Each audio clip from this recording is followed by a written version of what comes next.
28 जून 1914 Austro Hungarian अपनी बीवी के साथ बोस्निया के विजिट पर थे। वो अपनी गाड़ी से रोड से गुजरते गुजरते लोगों को हाथ हिलाते जा रहे थे, लेकिन एक मुकाम पर उनके ड्राइवर ने गाड़ी को अलग मोड़ पर मोड़ दिया।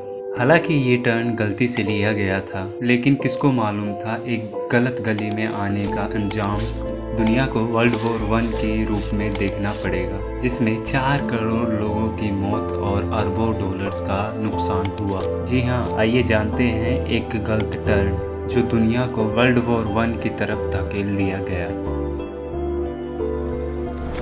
स्वागत है दोस्तों आज के इस वीडियो में। माना जाता है वर्ल्ड वॉर 1 से पहले यानी 1900 के शुरुआती सालों में दुनिया का नक्शा आज से बहुत डिफरेंट था। रशियन एम्पायर, ओटोमन एम्पायर और ऑस्ट्रो हंगेरियन एम्पायर जैसी रियासत मौजूद थी। यहाँ 2 सबसे बड़ी कंट्रियाँ थी, बोस्निया एंड हर्ज़ेगोविना, जहाँ से इस सारे समस्या की शुरुआत होती है। बोस्निया में ऑस्ट्रो हंगेरियन एम्पायर ने 1908 में कब्जा करके उसके सारे मैटर को कंट्रोल करना शुरू कर दिया। बोस्निया में ज़्यादातर स्लेविक लोग रहा करते थे, जबकि बोस्निया के पड़ोसी देश सर्बिया में भी ज़्यादातर स्लेविक लोग रहा करते थे। इसलिए दोनों देश के लोगों की एक दूसरे के साथ हमदर्दी बहुत ज़्यादा थी। लेकिन सर्बिया ऑस्ट्रो हंगेरियन एम्पायर का हिस्सा नहीं था।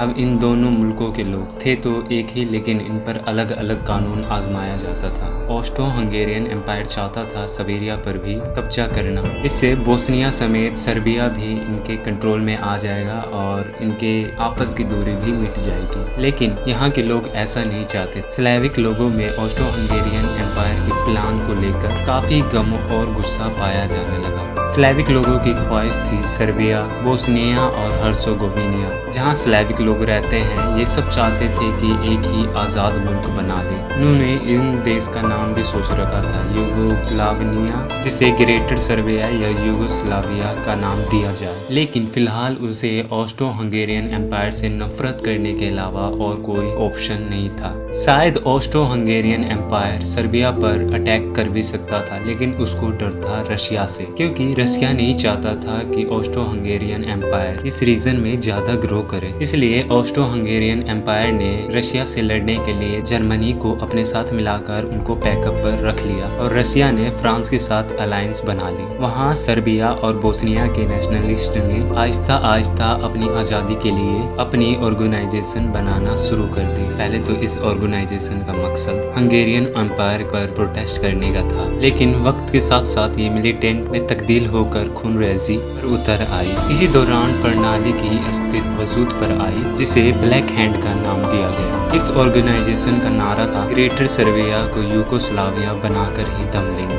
अपने मकसद को पूरा करने के लिए ये ऑर्गेनाइजेशन किसी की जान लेने को भी तैयार थे। इसी बीच एक 19 साल का लड़का गैब्रिलो प्रिंसिप भी था, जो हमेशा से आज़ाद मुल्क यूगोस्लाविया का ख्वाब देखता था। उसने भी ब्लैक हैंड ऑर्गेनाइजेशन को ज्वाइन कर लिया और अब वो लोग दिन रात काम करने लग गए कि किस तरह ऑस्ट्रो हंगेरियन एम्पायर से बदला लिया जाए और उनसे जान छुड़ाई जाए। उन्होंने कई बार ऑस्ट्रो हंगेरियन एम्पायर के ऑफिशियल्स पर भी अटैक किया, लेकिन उनको किसी भी तरह एम्पायर से छुटकारा नहीं मिल रहा था। अब आते हैं 1914 में। इसी बीच उनको खबर मिली कि ऑस्ट्रो हंगेरियन एम्पायर के राजा आर्कड्यूस फ्रांस फिजीलैंड में विजिट करने वाला है। ऑस्ट्रो हंगेरियन एम्पायर का प्रिंस अपने एम्पायर का राजा बनने वाला था और सर्बिया पर कब्जा करने का सारा प्लान भी इसी का था। ब्लैक हैंड ऑर्गेनाइजेशन के मेंबर्स को किसी भी सूरत में इस प्रिंस को किंग बनने से रोकना था। ये खबर मिलते ही ब्लैक हैंड के मेंबर्स खुश हुए और उनके दिमाग में एक खतरनाक प्लान जन्म लेने लग गया। सबसे पहले प्रिंस आर्कड्यूस के विजिट वाले दिन उसके रूट का पता लगाया गया। मालूम पड़ा वो सिटी हॉल में एक नई म्यूजियम की ऑर्गेनाइजेशन करने वाले हैं।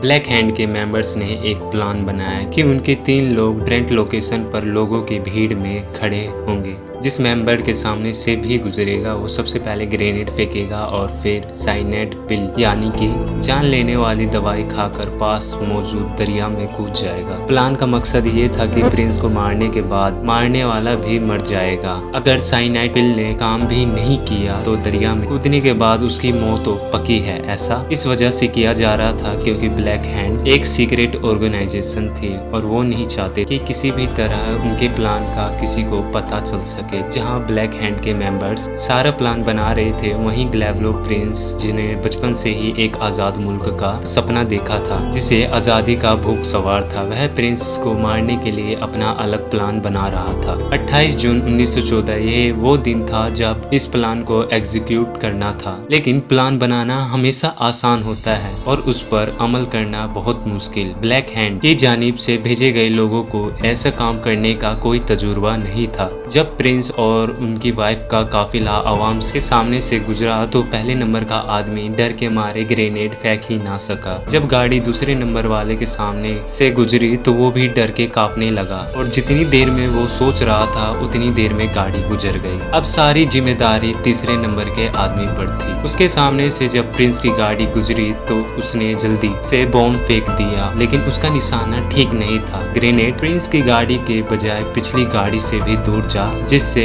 क्राउड में मौजूद 20 लोग जख्मी हुए, जबकि प्रिंस समेत किसी की भी जान नहीं गई। ये काम होते ही उसने अपनी साइनाइड पिल खा ली, जो कि पुरानी होने की वजह से खराब हो चुकी थी। उस कैप्सूल ने उसकी जान तो नहीं ली, बल्कि सिर्फ उसे हल्की सी उल्टी हुई। ये सब करने के बाद उसने प्लान के मुताबिक दरिया में छलांग लगा दी, लेकिन शायद आज उसकी किस्मत खराब थी। उस दिन दरिया का पानी सिर्फ 1 फुट से थोड़ा सा ज्यादा था, क्योंकि इस मौसम में दरिया सूख जाता है। पुलिस ने मौके पर पहुंच के उसे जल्दी से अरेस्ट कर लिया और इस तरह प्रिंस के कत्ल की साजिश नाकाम रही। लेकिन कहानी में ट्विस्ट अभी बाकी है। गैब्रिएलो प्रिंस अभी भी अपने खुफिया मिशन पर मौजूद। बम फटने के बाद फौरन प्रिंस और उनकी वाइफ को सिक्योरिटी में ले जाकर और जगह पहुंचा दिया गया। प्रिंस आर्च ड्यूक गुस्से में बोर्सिनिया के मेयर से शिकायत करते हैं कि हम आपके शहर विजिट करने आए थे, लेकिन आपने तो हमारा इस्तकबाल बॉम्ब से किया है। प्रिंस को जब बताया जाता है बॉम्ब फटने की वजह से 20 लोग घायल हो चुके हैं, तो प्रिंस फौरन तौर पर अपना शेड्यूल चेंज करके म्यूजियम के बजाय हॉस्पिटल जाने का प्लान करते हैं, ताकि जख्मियों की खैर खबर मालूम की जाए। लेकिन शेड्यूल और रूट चेंज होने की वजह से गाड़ी के ड्राइवर को नहीं पता था। प्रिंस दोबारा आकर अपनी गाड़ी में अपनी वाइफ के साथ बैठ जाते हैं और हॉस्पिटल की तरफ रवाना हो जाते हैं। दूसरी तरफ गैब्रिएलो प्रिंस म्यूजियम जाने वाले रोड पर खड़ा था और प्रिंस पर हमला करने का वेट कर रहा होता है। इतने में प्रिंस की गाड़ी म्यूजियम जाने के लिए टर्न करती है। ड्राइवर, जिसको मालूम नहीं था कि प्रिंस को हॉस्पिटल जाना है, वह गाड़ी म्यूजियम की तरफ मोड़ देता है। उसी मोड़ पर जहां गैब्रिएलो प्रिंस खड़ा है, फौरन तौर पर उस ड्राइवर को शेड्यूल बताया जाता है और गाड़ी को टर्न करके हॉस्पिटल की तरफ जाने का कहता है। रिवर्स करते हुए गाड़ी का रफ्तार बहुत स्लो हो जाता है और गैब्रिएलो प्रिंस के लिए इससे अच्छा मौका नहीं था। वह अपनी पिस्टल निकालता है और गाड़ी पर फायर कर देता है। प्रिंस, आर्च ड्यूक और उनकी वाइफ मौके पर ही मारे जाते हैं। जब प्रिंस की मौत की खबर ऑस्ट्रो हंगेरियन के एम्पायर को पता चलती है तो वह गुस्से में आकर सर्बिया पर हमला कर देता है। और दूसरी तरफ रशिया, जो सर्बिया को पहले से सपोर्ट करता है, उसने समझा ऑस्ट्रो हंगेरियन एम्पायर सर्बिया पर कब्जा करना चाहता है, इसीलिए वो सर्बिया के बिहाफ पर और ऑस्ट्रो हंगेरियन एम्पायर के खिलाफ खड़ा हो जाता है। उधर जर्मन एम्पायर ने पहले से ही ऑस्ट्रो हंगेरियन एम्पायर की सपोर्ट करने का ऐलान कर रखा था, वो भी रशिया के मुकाबले में आ जाती है। ये देखकर फ्रांस, जो पहले न्यूट्रल रहने का इरादा कर रहा था, वो भी रशिया के साथ मिलकर जर्मनी पर हमला करता है। ओटोमन एम्पायर को कमजोर करने में रशिया और फ्रांस का सबसे बड़ा हाथ था। इसी वजह से वो जर्मनी की सपोर्ट में अपने हथियार निकाल लेते हैं। यूनाइटेड किंगडम, जिसने फ्रांस के साथ मिलकर मिडिल ईस्ट में ओटोमन एम्पायर को खत्म करने की साजिश की थी, वो फ्रांस के साथ जा मिलते हैं। देखते ही देखते इस जंग में जापान और यूएस की भी एंट्री होती है और एक गलत टर्न लेने की वजह से वर्ल्ड वॉर 1 का आगाज होता है। कहा जाता है कि अगर उस दिन प्रिंस की गाड़ी गलत टर्न नहीं लेती तो शायद उसकी मौत नहीं होती और यूं वर्ल्ड वॉर 1 शुरू होने का मौका नहीं मिल पाता। सिर्फ एक जान जाने की वजह से वर्ल्ड वॉर 1 में 4 करोड़ लोग मारे गए और जंग की वजह से मिलिट्री एक देश से दूसरे देश ट्रांसफर हुई। उनकी वजह से जानलेवा स्पेनिश फ्लू भी पूरी दुनिया में फैल गई, जो 5 करोड़ से ज़्यादा जाने ले उड़ा। इन सब के अलावा जो पूरी दुनिया को इकोनॉमिक इंस्यूज का सामना करना पड़ा और जो फाइनेंशियल लॉस हुआ उन सब का अंदाज़ा लगाना भी काफ़ी मुश्किल है। वैसे आपको एक फन फैक्ट बताता चलूं कि वर्ल्ड वॉर 1 का सीज फायर प्रिंस की मौत के 4 साल बाद 11 नवंबर 1918 को साइन किया गया था, यानी 1118, और प्रिंस की गाड़ी का नंबर भी 111118 था। क्या ये वाकई कोई कोइंसिडेंस है या फिर इसके पीछे भी कोई बहुत बड़ी साजिश थी? मुझे कमेंट सेक्शन में ज़रूर बताइएगा। उम्मीद करता हूँ ये वीडियो आपको अच्छी लगी हो। मिलेंगे नए सब्जेक्ट और एक और नए टॉपिक पर।